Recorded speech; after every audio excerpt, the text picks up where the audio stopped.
both left up. It's probably just going to be Smolder, Ziggs, Sejuani again. We'll just see if T1 change. I mean, presumably they take the Ziggs again. I don't see that changing. But I don't really see a reason why they wouldn't go to Sejuani, but maybe they're concerned about playing that into Peanut just slamming Poppy again. Nope, they'll just lock that in. And if it ain't broke, don't fix it.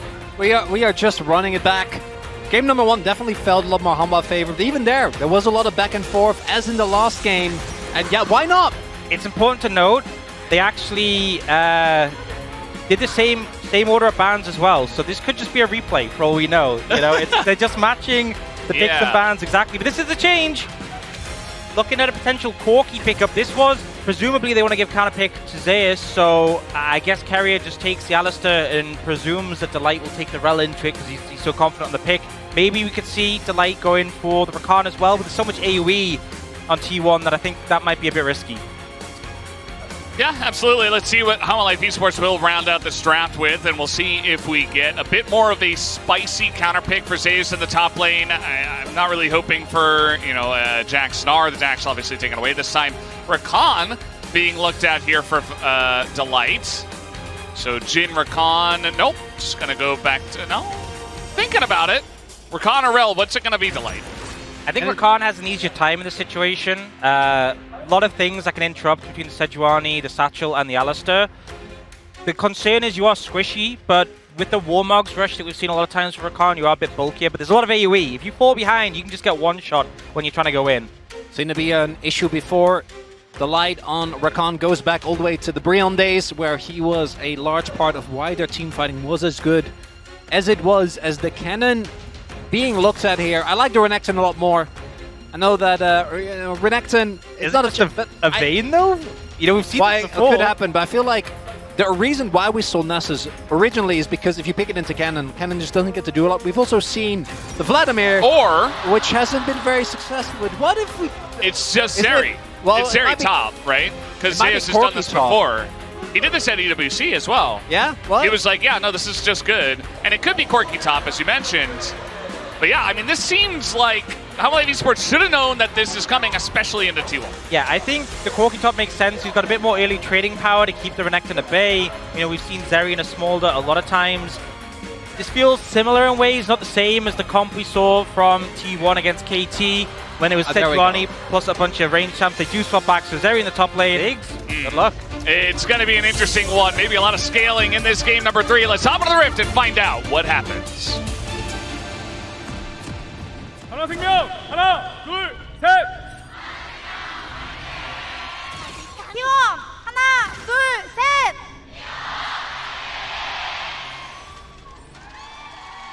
Fans are out here in force at the Gangju Indoor Stadium, and it has been, I feel like it's already delivered a bit more than I expected, and I'm going to be happy to see just how far this is going to go. They're going to give that ward over to Doran. Might make that early laning phase a little bit easier. Yeah, I think we often see like the kind of rock, paper, scissors situation top where, you know, supports will go top, place a ward down. Sometimes you'll see teams baiting to try and deny that. Here, Delight goes up with a sweeper, so he'll clear out the ward, especially playing like a Renekton into a ZERI. Yeah. And even his presence is going to be big. They can put on that pressure. You remember Owner was able to do this on the Nidalee in game 2, and it does look like maybe just a jungle camp, a Gromp going over to Peanut. It doesn't look like T1 will try to stick around for too long, although Goomba does get rooted. But not going to go diving just yet. That's getting used as well. We'll see if Owner actually is allowed to take his buff. Does have smite advantage, but he just can't walk up. We'll see. Doesn't have a ward, so can't get vision into the brush easily. Yeah, he's just going to get flashed on. He plays with fire, and now he's not able to get over the wall, as it is Poppy after all. That's first blood given over to Peanut already. Really nicely played, and you see the knock-on effect that Peanut capitalizes on here. Oh, FAKER should be setting up for that. We'll probably see a trade with Owner going towards the Dragon in return. We'll see if he can set this up. I mean, Delight's about to face check him, Carrier around as well. Carrier's still level 3, Delight is up a level, and Viper just pushed in the bottom wave. So they're denying the Drake while also, and now we got a 1v1 on the top side. Doran trying to lock down a ZERI. Not an easy task, but he knows that, you know, the enemy jungler's bot, and he's got Peanut up top side. Don't want to give him a window to reset. and going to capitalize on that. Viper's got Prio in the bot lane, Guma also low on mana, and that's going to secure the first dragon for HLE. So Grubs and Dragon, really solid for them. Snowball coming out here early here for HANWHA Life. I do think that this game is fundamentally different from what we had before, because yes, as you mentioned, even with the Smolder, there is so much raw firepower on the side of T1 with a very reliable front line as well. So shouldn't be the end of the world, but still going behind in Dragons early on doesn't end up making a really big difference in this series as the Cloud Drake comes through and Ocean next. It happened the moment with the Jhin reloading, dropping the bullet. No! Wasn't able to finish off Faker. I think the rest of the team were like, well, he's dead. Viper's there.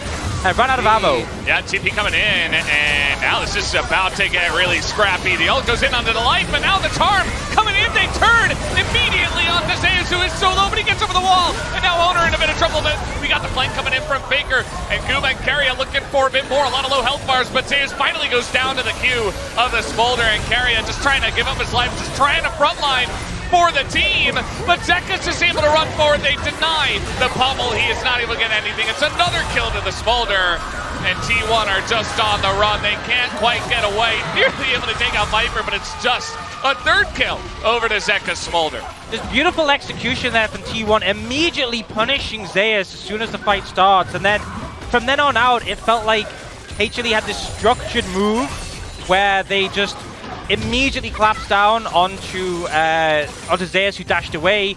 After taking him out, they then moved towards the rest of the team. 1 HP, it went to there, and he shows the emote. We got ZEUS in a lot of trouble here. He's been denied by Peanut so many times, and you know, these times I'm like, oh, he's in a lot of trouble. But he just keep getting away.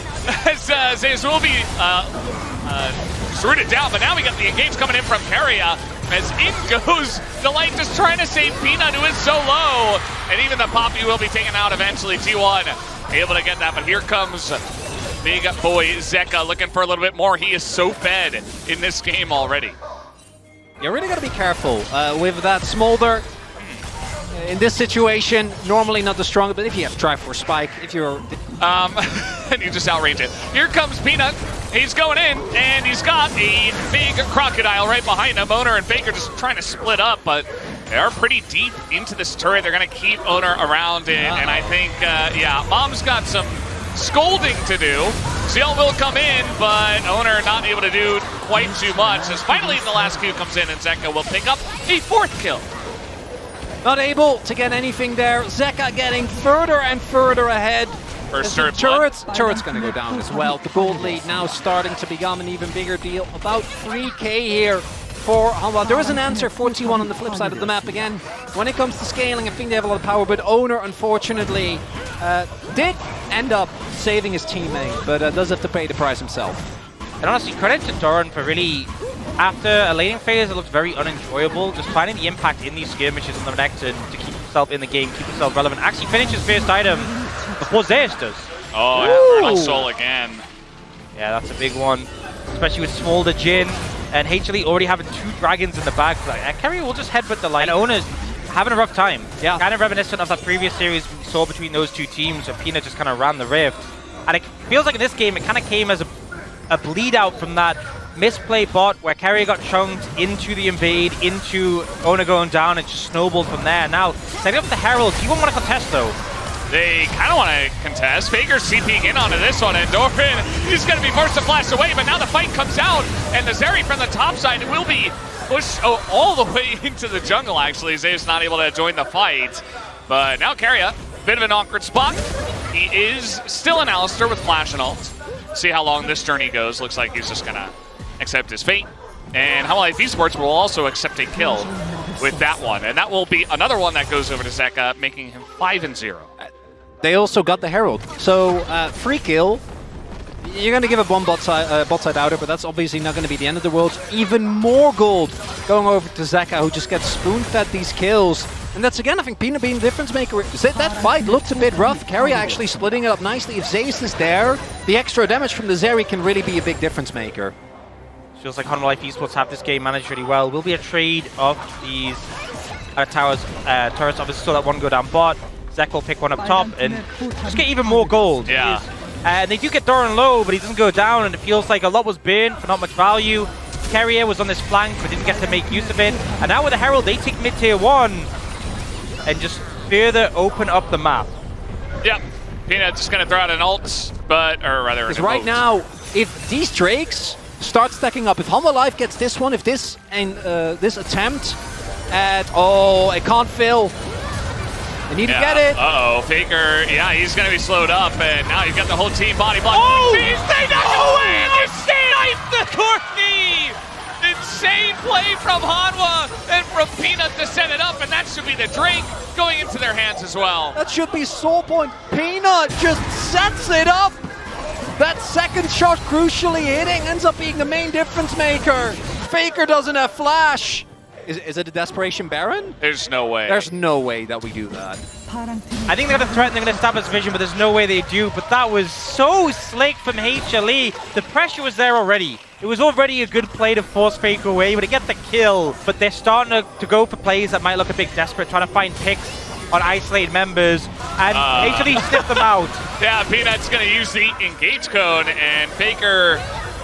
And they don't even know about Carrier. Are they going to TP? Might get a little bonus Carrier here. That's a lot of damage, and yeah, Carrier does go in, but Faker, they finally deal with him. Down he goes, and Carrier is, in fact, the bonus Carrier that I did mention. So down he'll go, and now we have very awkward Guma, who TP'd into this fight. He is free as well. You talked about desperation. That one definitely looked desperate. HANWHA Life Esports will clean it up easily. Complete decimation. ZEUS' TP gets cancelled as well by Doran. So the secret of Carrier doesn't really end up helping them. The ZERI won 2 item spikes, can't join them. And HANWHA Life is going to take this Baron, and there's nothing that anyone on T1 can do about it.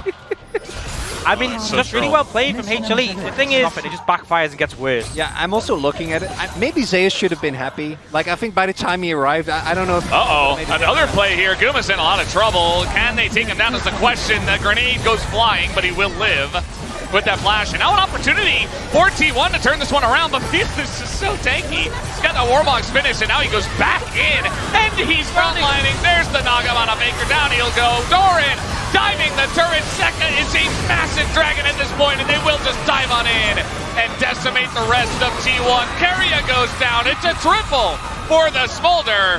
And that might just be it. I mean, HANWHA Life Esports fight another massive fight. Should just be game end here. HLE with the most crushing victory we've had this series. Once again winning on blue side. Guma going to try what he can, but there's no way he defends against 5 here. Yeah, he's trying desperately to clear the way, but there's not much that he can do. Down he goes. He trades for Delight, but he will not trade Nexuses. HANWHA Life Esports will take down game number 3 and retake the lead in this series 2-1.